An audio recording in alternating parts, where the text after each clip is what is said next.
If you're like most people, you've heard of Masterclass, a course system where you get to learn from the best in the industry about exactly what they do. But you're probably asking yourself, is it worth it? Or what does it come with? Well, in today's video, I'm gonna show you exactly that, as well as my personal opinion on whether or not it stands up to what our expectations are. Now, if you'd like to learn more about book marketing or just find out some of the other reviews that I have, go ahead and click the subscribe button, as well as the little bell icon to get notifications of when my next video comes out.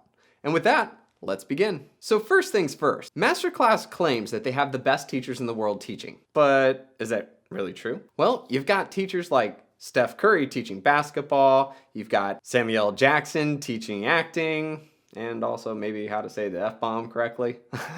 Gordon Ramsay teaching how to cook. Martin Scorsese teaching filmmaking. And the big reason why I got interested is because you have a score of top-notch writers teaching you all writing skills like R.L. Stine, James Patterson, Malcolm Gladwell, Margaret Atwood. I mean, the list goes on. And the cool part is they just keep adding even more. Just recently they added one about wine tasting from some guy that I'm sure is like famous in Napa Valley or some wine tasting communities, but super cool to be able to dig in, and well, it was pretty neat. So to answer your question, yeah, I think it's safe to say they probably have the best in the industry teaching their subject matter. So I'll give them an A+ on the teacher criteria. So how much does it cost, right? Well, the way that Masterclass works it is there's two options. You can either buy one of their courses for $90 and get it for life, or you pay $180 and you get access to every course they have for 1 year. So if you're sitting there thinking to yourself, well, there's only one that I really want to watch, then perhaps the $90 is best. But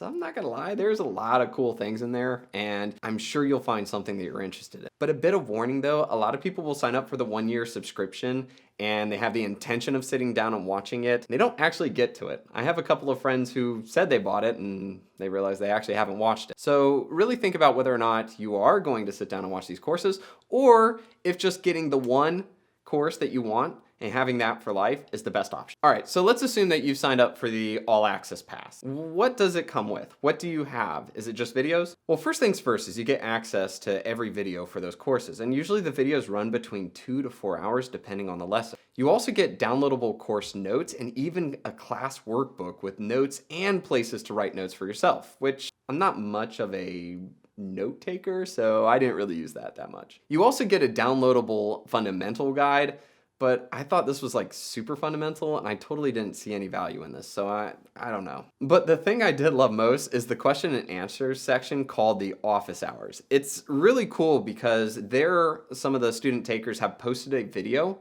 a short, concise video with questions, and the actual teacher is answering them. I found some really awesome nuggets because as I was watching one course, for example, the dead mouse one, I had a whole bunch of questions and I was really jazzed to find out that somebody had the same thing and that was addressed right there. Another thing too in that section was I happened to be there when R.L. Stine was doing a live one and I got to see him talk, and yeah, the kid in me was really jazzed about that. It was really nice to hear Mr. Goosebumps talking about how he came up with his first story. All right, so now that we know how much it costs as well as what you get with those courses, the next question is how good are the courses? This is a bit of a hard question to answer because the truth is every one of them was very different. For example, Wolfgang Puck had a very structured course, and it also came with recipes that you could turn around, take action, and cook the same thing. However, when I was listening to Malcolm Gladwell, he was sort of like the strategy and art of writing, and I didn't find there was a lot that I could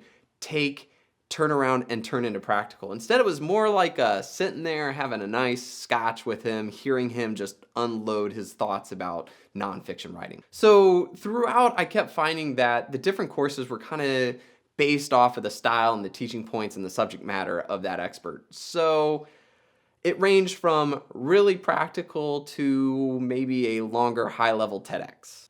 Again, this is kind of a subjective opinion. I only found maybe 1 or 2 out of the 30 plus to be not worth the time, but the others I felt were pretty cool. But if you do the AllAccess Pass, make sure that you sit down and you schedule time to watch it. My wife and I had a really cool tool where instead of sitting down at 8 o'clock to watch our next Netflix binge, we just opened up Apple TV and had the app there and access Masterclass. You can also use AirPlay from your phone or from your laptop to send it to your TV. If you do that, you're gonna get a lot out of that $180. A next point is that while they had top-notch teachers, and I mean the best of the best, and it's kind of starstruck to listen to them talk about it, I did find that the courses varied. Some are really cool, others seem very strategic, and two of them in particular kind of missed the mark. But don't go into it expecting that you're going to become a master at basketball or the next Martin Scorsese in filmmaking. Think of it more like a very high-level discussion that's like icing on the cake, and hopefully you've already baked that cake. And finally, sitting down and watching the videos is really cool, and there's a lot that they provide. However, though, be sure to check the comments if you really care to learn more. In deadmau5, I'm not gonna lie, I've always had this like dream to one day become an electronic dance music maker, EDM. Yeah, it's kind of nerdy, I'm not gonna lie. But I felt like there's a lot of technical questions that I had. And when I was scrolling through the comments, I found some amazing points. People who had been like doing it for a bit were explaining certain pieces or tech answers and things like that. It was really cool. But there were a lot of comments. People comment all the time, so you're gonna have to scroll a bit. Don't miss those. You'll find some really good nuggets. All right, so overall, I think $180 is pretty good, especially for the level of content and the amount of content they have. Plus, they're always adding to it, and you never know what you're gonna find. Now, I have a better wine appreciation thanks to the latest installment. But don't fall into the trap that a lot of people do where they sign up for it and then they actually never watch it. That's $180 wasted. So if you decide to take the plunge, be sure to schedule it out. Make sure to have it be a part of a routine like my wife and I did at night. And then at that point, you've got really cool content, you're getting your money's worth, and you're hopefully growing and experiencing more in the things you want to grow in. And with that, I'm Dave Chesson of Kindlepreneur, signing off. Cheers.